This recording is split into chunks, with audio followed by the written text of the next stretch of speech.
Boston, verano de 2010. El sol de la mañana cae sobre un vecindario ordenado, donde los jardines están recién regados y las banderas ondean en los porches. En el número 27 de Maple Drive, una familia desayuna. Pan tostado, zumo de naranja, risas de niños. La madre, una mujer de unos 40 años, elegante en su sencillez, revisa la agenda mientras mira por la ventana. Desde fuera parece una escena americana perfecta.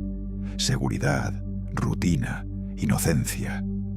El ruido de un motor rompe esa calma. Un sedán negro se detiene frente a la casa. 2 hombres bajan del vehículo. Visten chaquetas sin insignia y gafas oscuras. La mujer se queda quieta, observando. Luego, sin volverse del todo, llama a su esposo.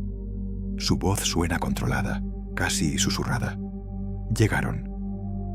Él levanta la mirada, comprende al instante. No hay preguntas. Solo se escuchan los pasos de los niños subiendo la escalera, ajenos a lo que ocurre. En la cocina, el aire se vuelve más denso.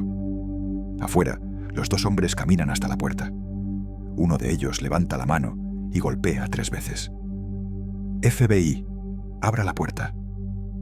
Por un momento, nadie se mueve. El tic-tac del reloj sobre la nevera llena el silencio. La mujer respira hondo, como quien se prepara para hundirse bajo el agua.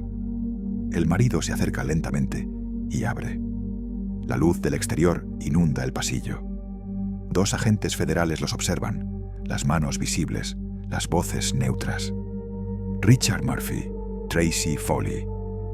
En nombre de los Estados Unidos, quedan arrestados por espionaje federal. Dentro de la casa, el tiempo se detiene. Sobre la mesa siguen el café y los cuadernos de los niños. En la pared, retratos familiares. Una pareja en un parque, 2 niños disfrazados en Halloween, una graduación escolar. Todo lo que parecía real. Los agentes leen los derechos. La mujer no llora, no protesta, solo asiente. El hombre intenta mantener la compostura. Su acento es impecablemente americano. Los vecinos, alertados por el ruido, comienzan a salir a los porches. Ven como la familia de al lado, esa que organizaba barbacoas los domingos, es esposada frente a su casa. Nadie entiende nada. Horas después, los titulares llenarán los noticieros. Red de espías rusos desmantelada en Estados Unidos. Pero en ese instante, mientras los niños son llevados por un agente y los padres entran en el automóvil negro, el barrio no ve criminales ni traidores. Solo ve a una familia americana desapareciendo sin explicación. Eran vecinos, padres, contribuyentes. Y también agentes ilegales del KGB, infiltrados hacía más de 20 años. Moscú, invierno de 1980. La ciudad respira humo y nieve. Bajo las avenidas cubiertas de escarcha, en los sótanos del edificio de la Lubyanka, el corazón del KGB late con el ritmo frío de las máquinas de escribir. En una oficina sin ventanas, el coronel Alexander Poteyev despliega sobre una mesa una carpeta marcada con un sello rojo. Soversenno secretno, altamente confidencial. Frente a él, un grupo reducido de oficiales escucha en silencio. El aire huele a tabaco y metal. Poteyev habla sin levantar la voz. Durante décadas hemos observado a los americanos desde fuera, dice. Es hora de hacerlo desde dentro. Aquello no era un proyecto cualquiera. Era el nacimiento del Directorado S, la división del KGB encargada de los ilegales. Agentes infiltrados sin cobertura diplomática, sin conexión visible con la Unión Soviética. Espías sin patria oficial, invisibles incluso para los suyos. El plan era audaz: construir identidades completas, vidas enteras, y sembrarlas en el corazón de Occidente. No como espías en embajadas, sino como ciudadanos ordinarios. Poteyev detalla los criterios de selección. Se buscan parejas jóvenes, inteligentes, políglotas, capaces de adaptarse sin acento ni sospecha. Personas que pudieran vivir 20 o 30 años fingiendo ser lo que no eran. Hombres y mujeres que aprendieran a amar, trabajar y criar hijos bajo una bandera ajena. En las carpetas hay expedientes, exámenes psicológicos, genealogías inventadas, fotografías sin contexto. En una de ellas están los nombres Andrei Bezrukov y Elena Vavilova, recién graduados, formados en historia y economía, con dominio del inglés y del francés. Jóvenes idealistas que creen servir a una causa más grande que ellos. Días después, los dos son convocados. Una sala sin ventanas, un retrato de Brezhnev en la pared y Poteyev sentado frente a ellos. La patria necesita ojos que no parpadeen, dice el coronel. No vivirán como soviéticos. No volverán a hablar ruso en público. No tendrán contactos, ni correos, ni pasado. Elena pregunta con calma. ¿Y si tenemos hijos? Poteyev la mira sin expresión. Entonces, sus hijos también servirán. Serán americanos desde la cuna. El silencio que sigue pesa más que cualquier juramento. No habrá medallas ni funerales, ni nombres escritos en monumentos. Su éxito dependerá de su anonimato absoluto. A las pocas semanas, el entrenamiento comienza en una instalación secreta en las afueras de Moscú. Los reclutas practican inglés con acento canadiense. Aprenden a caminar de otra manera, a gesticular con naturalidad occidental, a improvisar biografías. Les enseñan a comportarse en un supermercado, a discutir sobre política sin delatar ideología, a sonreír en fotografías familiares. El objetivo no era engañar a un enemigo, sino convertirse en él. Cada gesto, cada palabra, cada hábito debía ser auténtico. Serán más americanos que los americanos, repite Poteyev ante el grupo, mientras marca el ritmo del plan con el índice sobre la mesa. En los informes del Directorado S se consigna el principio fundamental de la operación. El camuflaje perfecto no es la sombra, es la luz. No ocultarse, sino brillar con normalidad. En 1981, Andrei y Elena firman su última documentación soviética. Sus nombres se borran de los registros. A partir de ese día, existen solo como Richard y Tracy Murphy, ciudadanos sin pasado. Su misión no tiene fecha de retorno, solo un propósito: infiltrarse, observar y esperar. Desde una ventana empañada, Moscú se extiende como una marea de luces difusas. El tren que los llevará hacia la frontera parte al amanecer. Ninguno de los dos lo sabe, pero la vida que abandonan es más real que la que están a punto de vivir. En las afueras de Moscú, a unos kilómetros de la carretera que conduce a Svenigorod, se levanta un complejo rodeado de bosques y alambradas. No figura en ningún mapa, ni tiene nombre visible en la entrada. Para los pocos que conocen su existencia, se le llama simplemente la escuela. Allí, los nuevos candidatos del Directorado S aprenden a desaparecer a plena vista. En las aulas, los instructores no enseñan ideología, sino costumbres. Los futuros ilegales estudian revistas occidentales, practican acentos, aprenden a conversar sobre el clima, los deportes, la política local. Una tarde cualquiera, una decena de jóvenes repite frente a un espejo frases de cortesía en inglés y francés. How are you? Nice to meet you. Un instructor los corrige. No sonrían tanto. Los rusos imitan la sonrisa, pero no la emoción. Si quieren parecer americanos, deben sonreír porque realmente no piensan en nada. Las clases de cultura se alternan con ejercicios de improvisación. Cada agente debe sostener una biografía coherente, no solo en palabras, sino en gestos. No basta con saberse un nombre o un lugar de nacimiento. Hay que recordar la sensación del aire en ese lugar inventado, el olor del pan local, los colores del colegio ficticio. Deben aprender a contar anécdotas que nunca ocurrieron, pero que podrían haber ocurrido. Un manual de entrenamiento lo resume con precisión. El secreto no es mentir, es no tener nada que confesar. En otra sala, los reclutas observan grabaciones de anuncios televisivos canadienses, detergentes, autos, campañas políticas. Analizan el ritmo del habla, las inflexiones, la gestualidad. El instructor detiene la cinta y señala la pantalla. Fíjense en la naturalidad con la que mueven las manos. Así habla alguien que no teme ser escuchado. Aprendan eso. Elena Babilova toma apuntes con una concentración que raya en la obsesión. A su lado, Andrei Bezrukov revisa un periódico de Toronto, subrayando nombres, fechas, calles, como si con ello pudiera absorber un mapa invisible. Saben que cada detalle puede ser crucial. El nombre de un restaurante, la dirección de una escuela, la textura de un billete. Por las noches, el entrenamiento se vuelve psicológico. Un psicólogo militar les plantea escenarios hipotéticos, detenciones, interrogatorios, accidentes, emergencias. Si alguien los confronta, dice, no nieguen, desvíen, cambien de tema.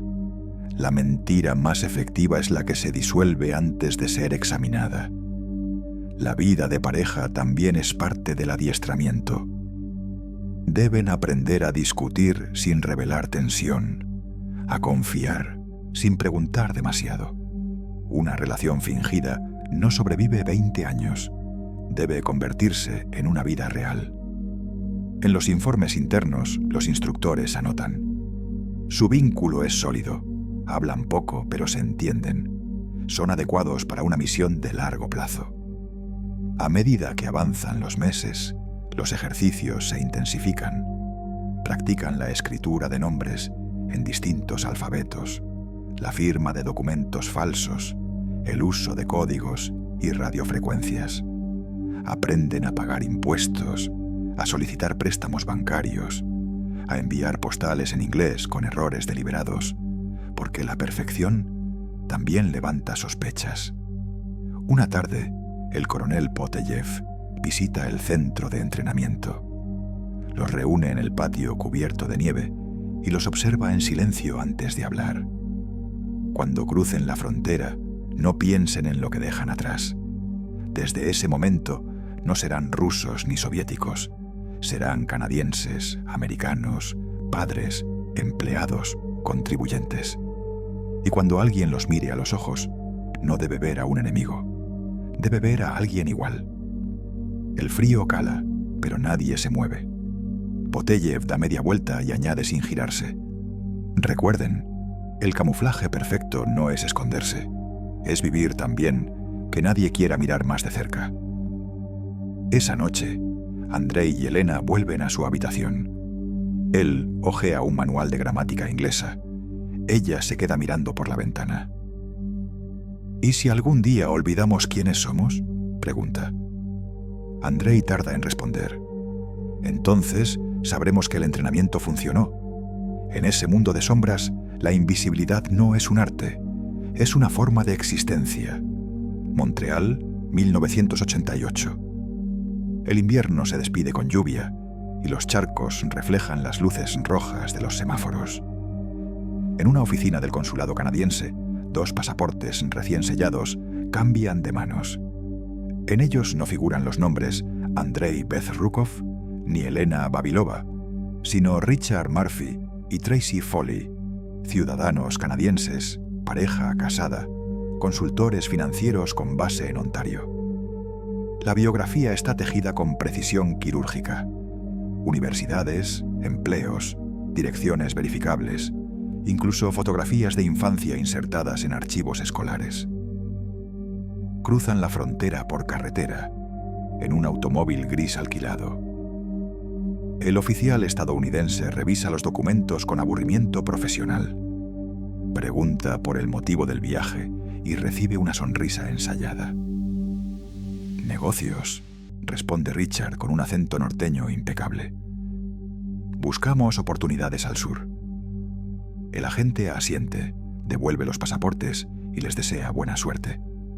Un movimiento de muñeca y el plan de años entra en territorio estadounidense sin ruido, sin sospecha. Durante las primeras semanas se instalan en Nueva York, en un pequeño apartamento de Queens.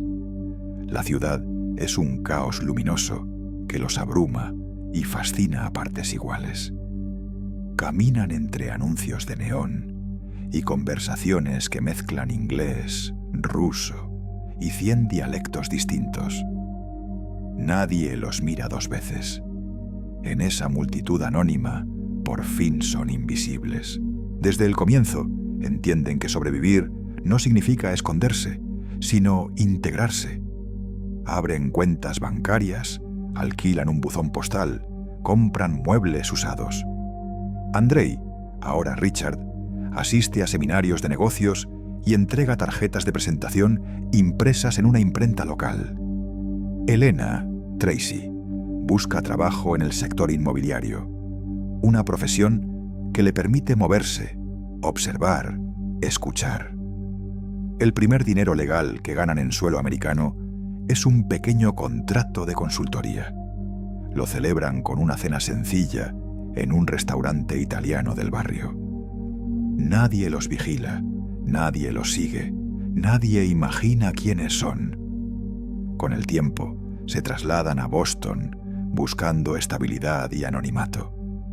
Compran una casa modesta en un vecindario tranquilo, con árboles en la acera y niños jugando en bicicleta.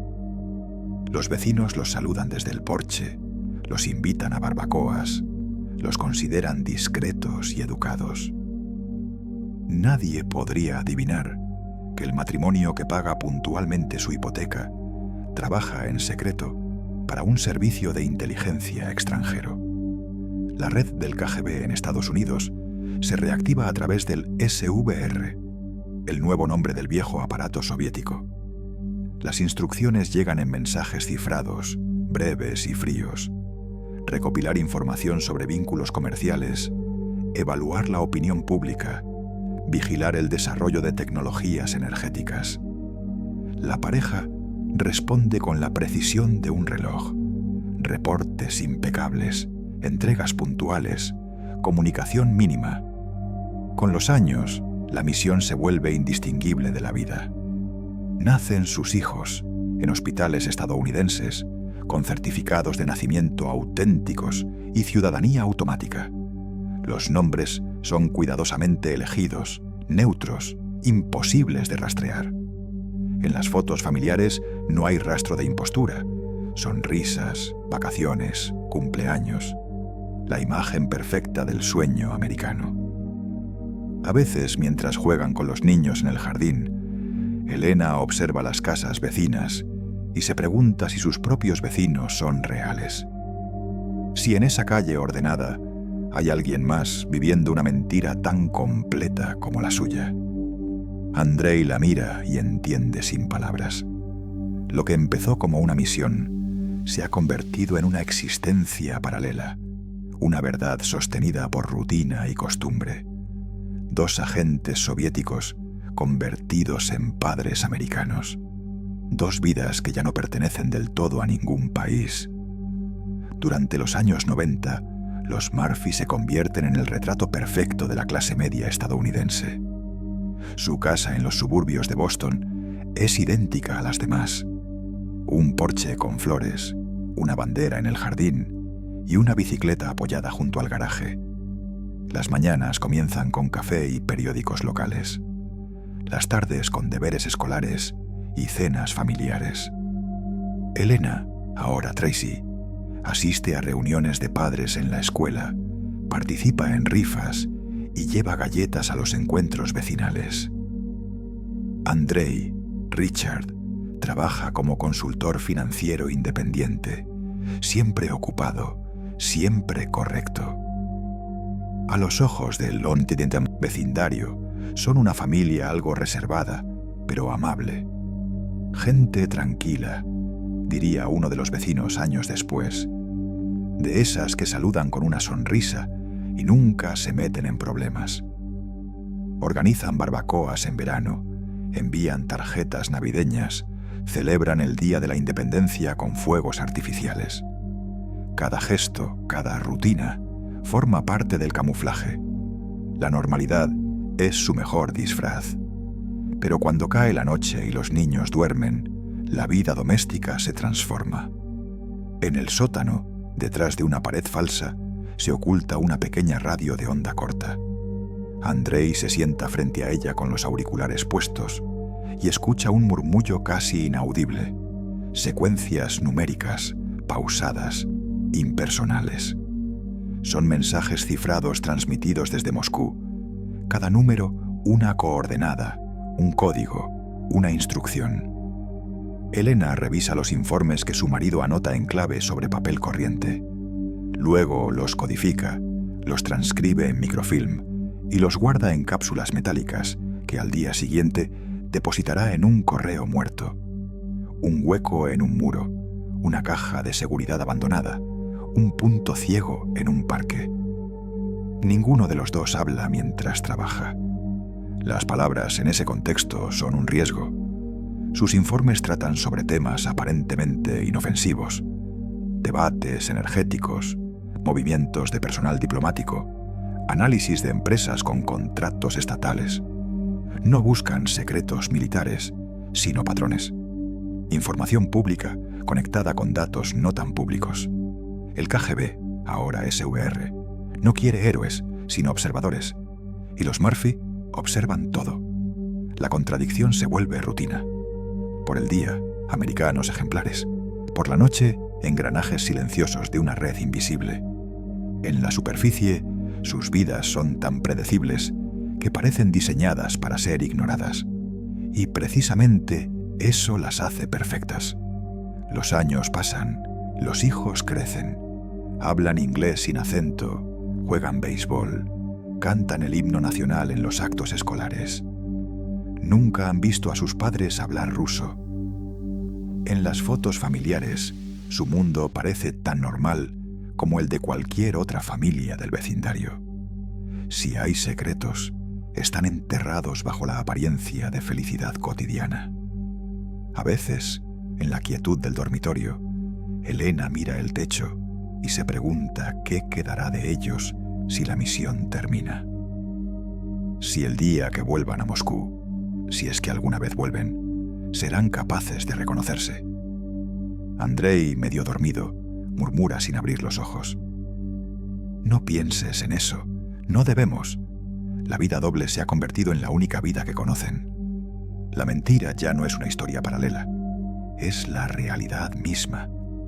El invierno de 1991 llegó a Boston cubierto de noticias. En las pantallas de televisión del salón, las imágenes eran confusas. Multitudes en las calles de Moscú, tanques estacionados frente al Parlamento, banderas rojas cayendo de los edificios oficiales. La Unión Soviética había dejado de existir. Los Murphy, Andrei y Elena, con otros nombres, otras vidas, miraban en silencio. Ninguno de los dos habló. En el sofá, los niños jugaban sin prestar atención, ajenos a que el país que definía en secreto la existencia de sus padres acababa de desaparecer. Durante semanas esperaron instrucciones, pero las radios encriptadas permanecieron mudas. Las señales numéricas dejaron de llegar. Los contactos en Europa se esfumaron. La red de ilegales quedó suspendida, invisible, flotando sin patria ni propósito. Los agentes del Directorado S, en todo el mundo, se convirtieron en fantasmas con pasaportes falsos. No había órdenes, no había retorno, solo una incertidumbre silenciosa. Andrei apagó el televisor y se quedó mirando el reflejo de la pantalla vacía.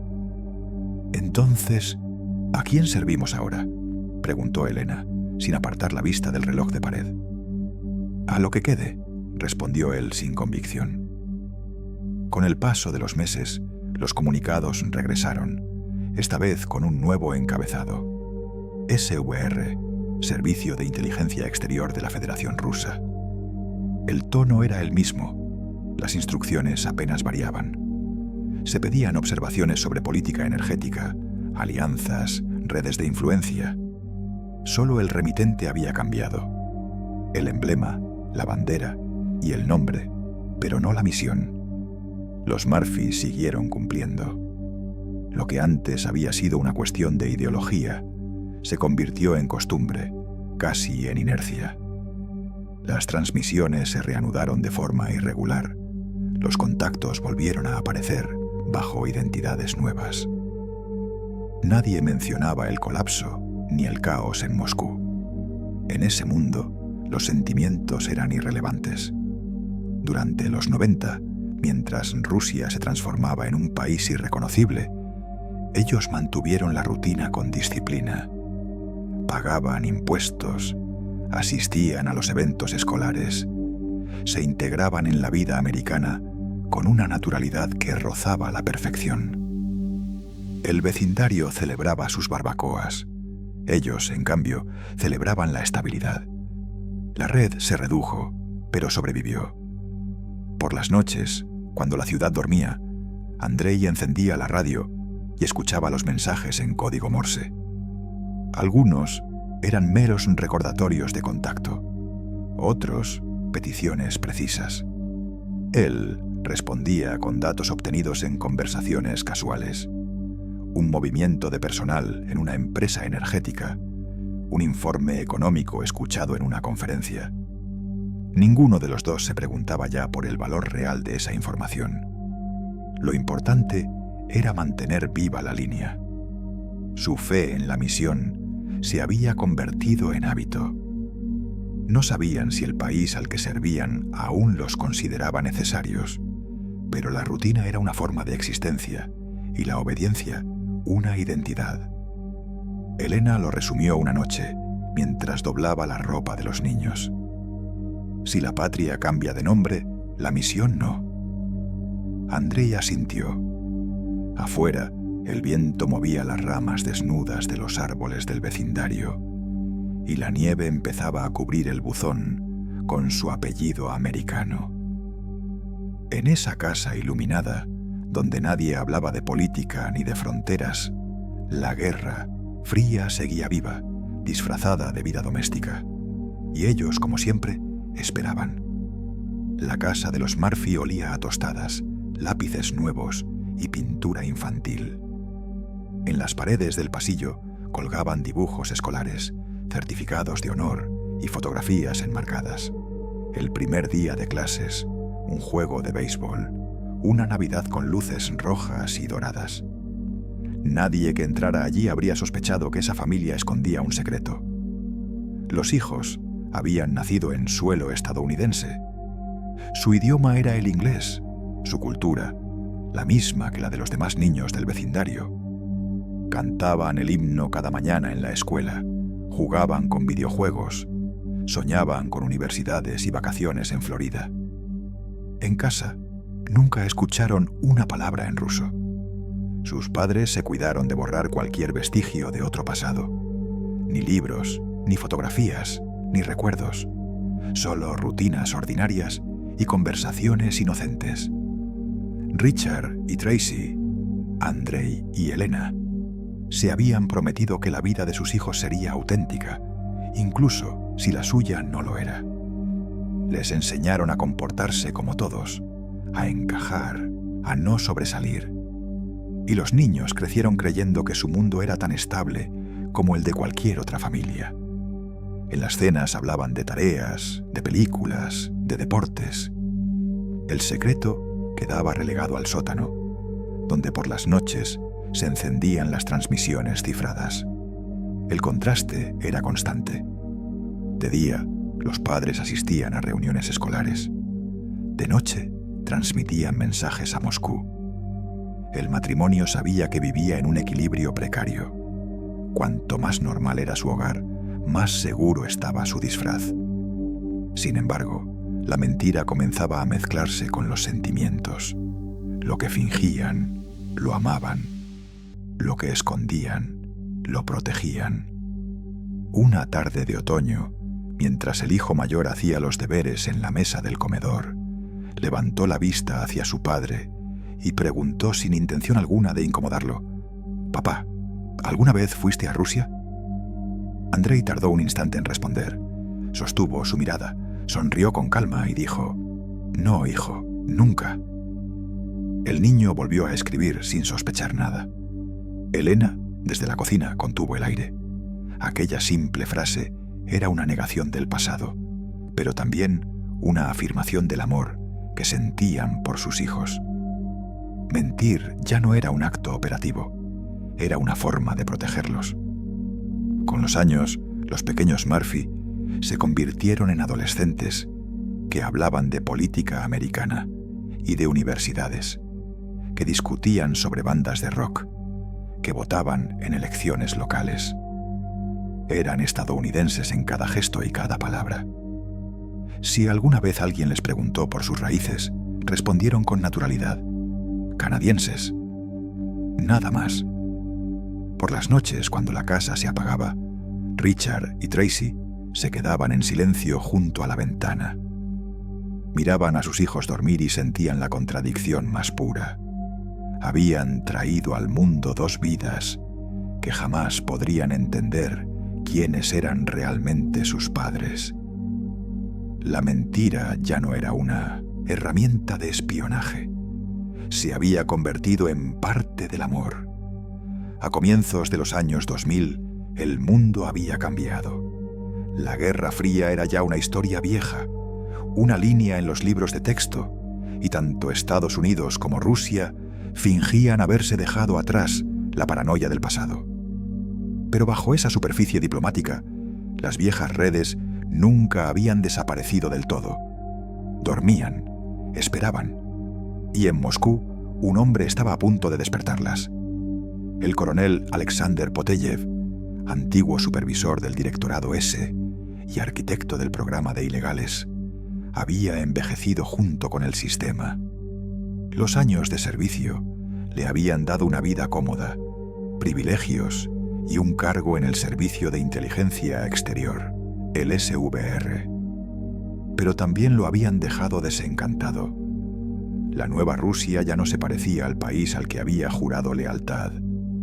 En 2000, Poteyev comenzó a colaborar en secreto con la CIA, entregando nombres, métodos y ubicaciones de los agentes que él mismo había entrenado décadas antes.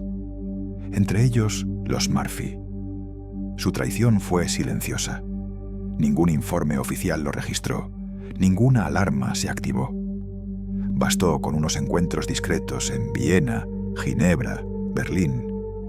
Entregó los archivos cifrados, los protocolos de comunicación, las claves operativas. Cada documento era una pieza del rompecabezas. Y en el otro lado del Atlántico, el FBI comenzó a armar la imagen completa. En los pasillos de Quantico, un pequeño grupo de analistas de contrainteligencia llevaba años observando señales que no encajaban. Mensajes en código numérico transmitidos por radio, transferencias de dinero inexplicables, personas que parecían llevar vidas demasiado discretas para ser reales. Todo era sospechoso y al mismo tiempo demasiado normal. No había evidencia suficiente, solo patrones. La investigación se bautizó con un nombre en clave: Operación Ghost Stories. El objetivo: descubrir si los viejos fantasmas del KGB seguían vivos. Los agentes del FBI trabajaron con paciencia metódica. No buscaban una red activa, sino huellas residuales, transmisiones repetidas cada semana, movimientos bancarios triangulados entre Europa, Canadá y Estados Unidos, reuniones aparentemente fortuitas en parques públicos o cafeterías donde siempre se sentaban en la misma mesa. Durante años, los agentes vigilaron sin intervenir. Los Murphy y otros sospechosos eran demasiado cuidadosos. No usaban teléfonos, no escribían nada incriminatorio, no se reunían con diplomáticos rusos. Eran ciudadanos ejemplares, pero la ausencia de errores era en sí misma una anomalía. En un informe interno, un analista escribió: «Su vida es perfecta, demasiado perfecta». En 2005, la CIA proporcionó un dato que lo cambió todo. Poteyev había confirmado que varios agentes seguían activos, viviendo bajo identidades falsas en ciudades clave: Nueva York, Boston, Arlington, Seattle. El FBI intensificó la vigilancia. Los seguimientos se multiplicaron. Los autos, camuflados, se estacionaban frente a sus casas. Los micrófonos se ocultaban en las paredes. Las conversaciones eran grabadas y analizadas palabra por palabra. Durante casi una década, los investigadores no hicieron un solo movimiento precipitado. Ghost Stories se convirtió en una operación de resistencia. Esperar a que los propios espías cometieran un error. Y tarde o temprano lo harían. Mientras tanto, los Murphy seguían con sus vidas: trabajos, hijos en la universidad, impuestos pagados, vacaciones familiares. Nunca imaginaron que, detrás de los buzones del vecindario y las farolas de su calle, había cámaras apuntando hacia su puerta.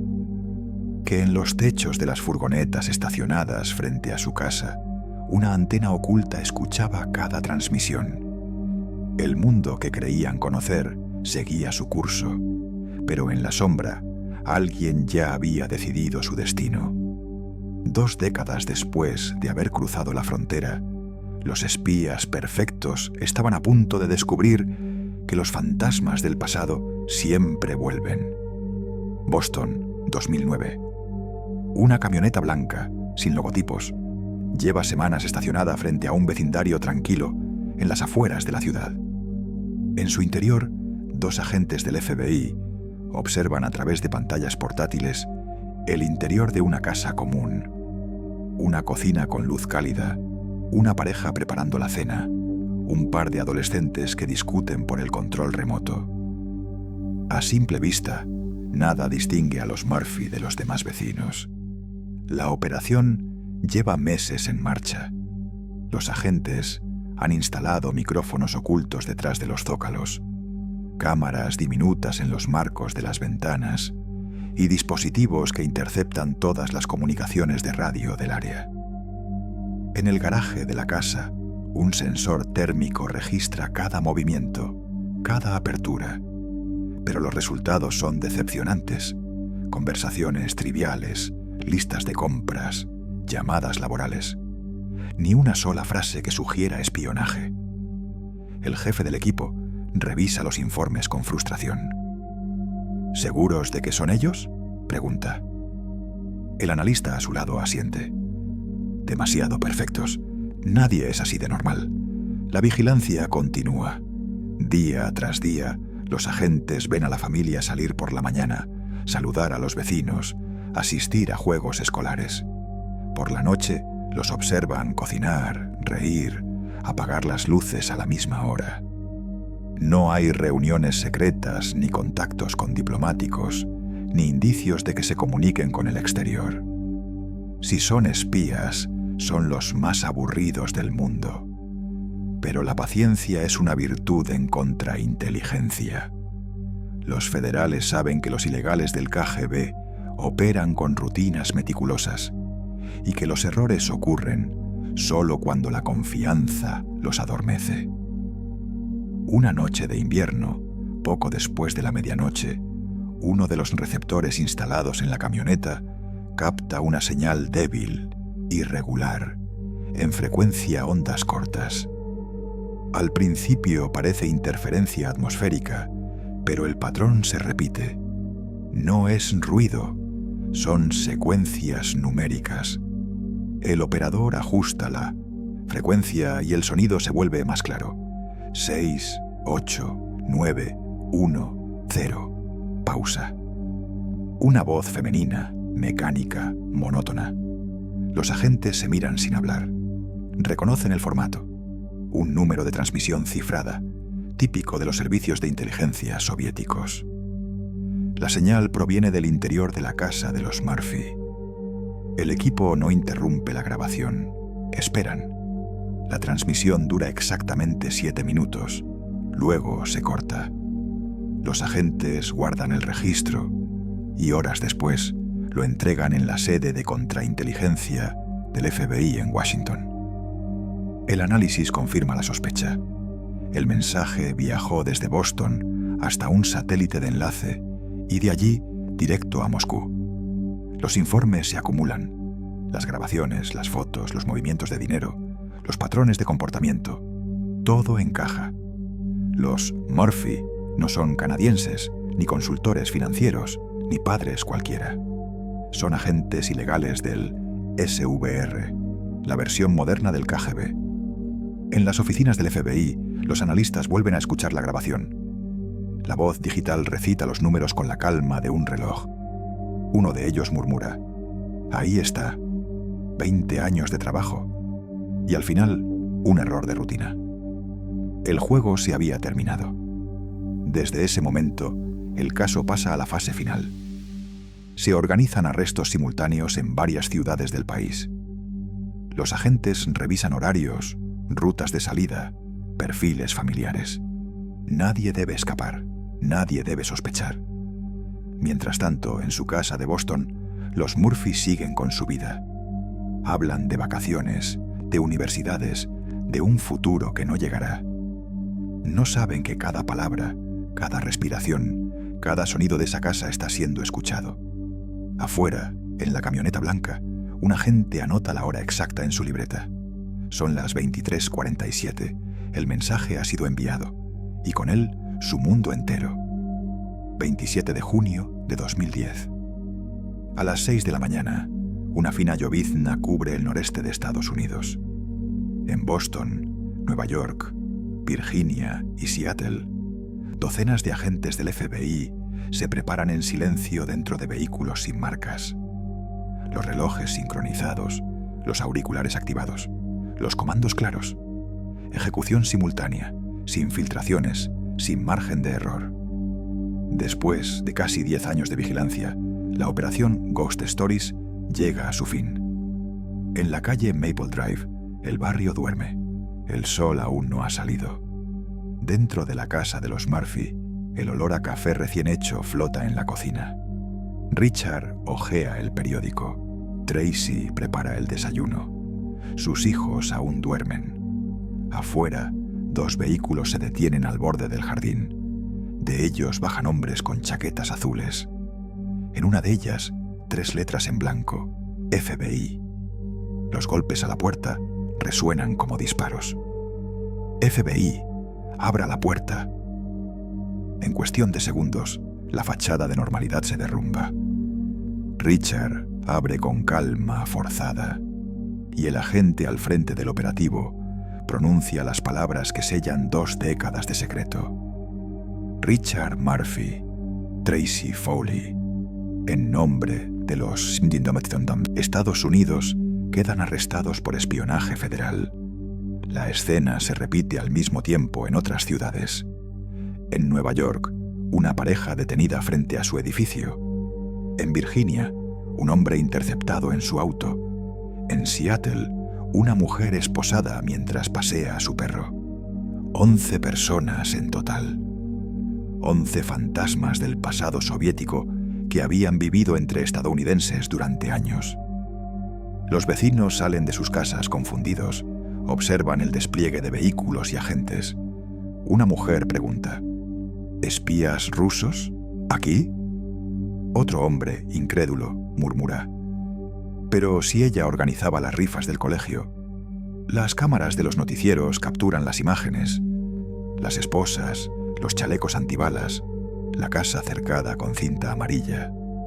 Las fotografías de los Murphy, familia sonriente en un picnic, cumpleaños infantil, vacaciones en la playa, llenan los titulares del mundo. Red de espías rusos desmantelada en Estados Unidos. Los niños de los Murphy son apartados con discreción. Funcionarios del Estado los trasladan a un centro de custodia temporal, mientras los abogados del gobierno evalúan su situación. Son ciudadanos estadounidenses, nacidos allí, pero su apellido ya no pertenece a nadie. En Moscú, el SVR niega toda implicación. Los portavoces del Kremlin declaran que se trata de una provocación política, una maniobra para dañar las relaciones entre ambos países. Pero las pruebas son incontestables. Pasaportes falsos, transmisiones cifradas, depósitos bancarios, microfilms, nombres en clave. Los ilegales existen y el mundo los acaba de ver. En Washington, el gobierno de Barack Obama reacciona con cautela. El descubrimiento ocurre en un momento delicado. Los lazos con Rusia atraviesan una fase de acercamiento diplomático. La Casa Blanca evita el tono triunfalista. En privado, los asesores de seguridad nacional discuten la posibilidad de un intercambio. Días después, la conversación pasa a los niveles más altos. En Moscú, Dmitry Medvedev recibe un mensaje cifrado desde Washington, una propuesta para resolver el incidente sin escándalos prolongados. La idea es simple, casi simbólica. Un intercambio de prisioneros, al estilo de los viejos tiempos. El 9 de julio de 2010, apenas 2 semanas después de los arrestos, un avión despega del aeropuerto de Viena. A bordo viajan los 11 espías rusos, entre ellos los Murphy, rumbo a su país natal. En el mismo aeropuerto, otro avión espera. Lleva a 4 agentes estadounidenses encarcelados en Rusia. El intercambio se realiza en la pista, sin discursos, sin cámaras cercanas, solo con el sonido de los motores de fondo. En menos de 1 hora, todo ha terminado. Para los Murphy, 20 años de vida americana se disuelven en un pasaporte falso y una orden de deportación. No hay despedidas ni explicaciones. Detrás dejan una casa vacía, 2 hijos confundidos y un vecindario que jamás entenderá lo que realmente ocurrió. El FBI cierra el caso. En sus informes finales, una frase aparece subrayada. Los ilegales no eran asesinos ni saboteadores, eran observadores, y lo observaron todo. El avión aterrizó en Moscú bajo una lluvia fina y gris. Era julio de 2010, y la pista del aeropuerto de Domodedovo brillaba como una hoja metálica. Los motores se apagaron, las puertas se abrieron, y 11 personas descendieron en silencio. No había prensa, ni público, ni aplausos. Solo un grupo de funcionarios del SVR esperándolos bajo paraguas negros. Los agentes regresaban a casa, pero ninguno de ellos la reconocía del todo. Rusia ya no era la patria que habían dejado. El país había cambiado de bandera, de sistema, de lenguaje político. Lo único que se mantenía intacto era la maquinaria del secreto. Andrei Bezrukov y Elena Babilova descendieron juntos, sin mirarse, con la serenidad de quienes ya no esperan sorpresas. Por primera vez en más de 20 años, caminaban con sus nombres verdaderos. La misión había terminado. Las máscaras se habían caído. En el edificio del SVR, un coronel los recibió con un apretón de manos formal. «Bienvenidos a casa», dijo sin emoción. Se les asignaron nuevos apartamentos, nuevas credenciales, un estipendio mensual y un silencio obligatorio. Oficialmente, eran héroes que habían cumplido su deber. Extraoficialmente, eran recuerdos incómodos de una guerra que ya nadie admitía estar librando. En las semanas siguientes, los medios rusos presentaron su historia con una mezcla de orgullo y melancolía. «Nuestros agentes durmientes regresan a casa», tituló Izvestia. Aparecieron fotografías borrosas, entrevistas cuidadosamente editadas, declaraciones ambiguas.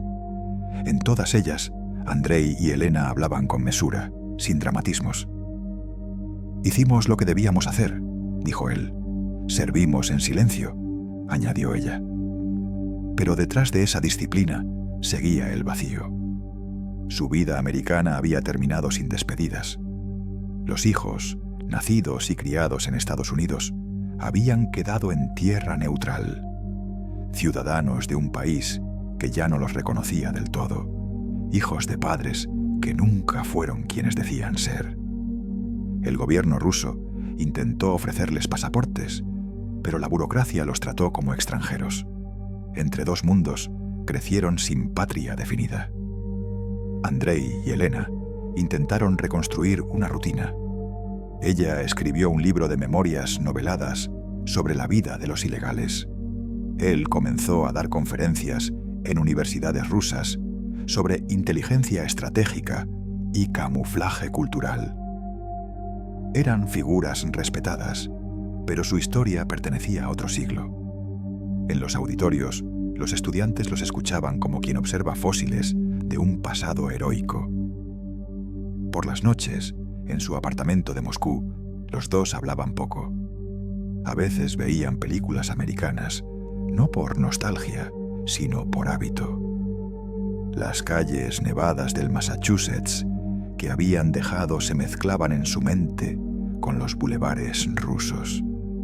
Sus vidas, antes divididas entre verdad y mentira, se habían convertido en una sola cosa, un territorio sin frontera. Un día, Elena comentó mientras preparaba té: allá fingíamos ser otra gente, aquí fingimos que no lo fuimos. Andrei asintió. Sabía que aunque los nombres verdaderos habían vuelto, algo se había perdido para siempre. Ya no existía una línea entre el deber y la mentira, entre la vida vivida y la inventada. Lo que los había hecho invisibles, también los había borrado. Y en esa paradoja, como tantas veces en la historia de la Guerra Fría, residía su única verdad. La casa de los Murphy sigue en pie en un barrio tranquilo de Boston. La hierba ha crecido sin que nadie la corte. Las ventanas permanecen cerradas y el buzón, oxidado, conserva el eco de un apellido que ya no pertenece a nadie. Dentro, el aire huele a polvo y a tiempo detenido. Sobre la mesa del comedor hay platos sin recoger, una taza con el pozo seco del café, un cuaderno escolar abierto por la mitad de una tarea sin terminar. En el salón, los retratos familiares siguen colgados. Una pareja sonriente, dos niños disfrazados en Halloween, un perro en el jardín. El eco de los pasos del FBI ya se ha ido. Solo queda el silencio. En esa casa vacía se concentra la historia entera de la Guerra Fría tardía. La colisión entre la fe y la rutina, entre el deber y la vida. Dos personas que se infiltraron en un país enemigo para servir a una idea y terminaron viviendo dentro de ella hasta creerla propia. Dos hijos que crecieron bajo una bandera, sin saber que su existencia misma era parte de una misión. Dos vidas enteras dedicadas a una causa que ya no existe. Dos niños que crecieron creyendo que eran estadounidenses, hasta descubrir que sus padres trabajaban para otro país. Y dos sistemas, dos potencias, dos ideologías que confundieron el amor con la lealtad. En Moscú, los nombres verdaderos vuelven a ser pronunciados. En Boston, los vecinos todavía recuerdan a la pareja amable que organizaba barbacoas y asistía a las reuniones del colegio. Nadie comprende del todo qué fue real y qué fue fingido. Tal vez ellos tampoco. El cielo no cayó, los misiles no volaron, pero en aquella casa suburbana, la Guerra Fría encontró su rostro más humano, el de una familia que amaba sinceramente a dos patrias enfrentadas. Porque al final, la guerra no terminó con el colapso de un muro ni con tratados diplomáticos. Terminó allí, en un comedor vacío, donde la verdad y la mentira se habían vuelto indistinguibles.